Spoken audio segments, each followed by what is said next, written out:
Unang-una, walang kaugnayan yung pag-aabogado sa isang kaso sa pag-a-appoint ng isang spokesman. Marami ka namang Kasi assistant eh. walang basis kung bakit ka mo.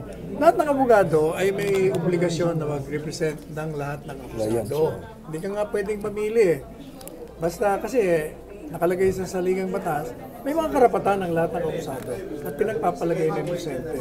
Pangalawa, hindi ko pwede yung sasabihin na baka ma-impluensya si Mayor Duterte. Paano ma-impluensya? Spokesman lang naman siya, hindi naman siya Secretary of Justice. And even assuming na Secretary of Justice siya, all he has to do is to inhibit himself. Pangatlo, hindi pwedeng ma-influence si Mayor Duterte because he's the kind of man na hindi na-influensya, hindi na papakiusapan, kung anong batas yun na, sundin natin. Pangapat, ang executive department, ultimately, siya ay hindi nagbibigay ng katarungan.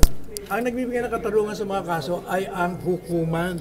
Ang trabaho ng executive department, usigin, batay sa ebidensya na nagrereklamo, ang isang particular na akusado. Pag dinimanda niya yon, may probable cause, then ang akusado naman may karapatan na magbigay ng kanyang ebidensya. At ang hukuman na magsasabi kung sino ang nagsasabi ng totoo at siya magbibigay ng katarungan, hindi ang executive department. So, malayo, walang basis. But, kung ang problema lang ng mga kamag-anak, baka hindi na sila magkaroon ng katarungan. Ako na mismo nagsasabi na, we will make sure that justice will be given to everyone under the law.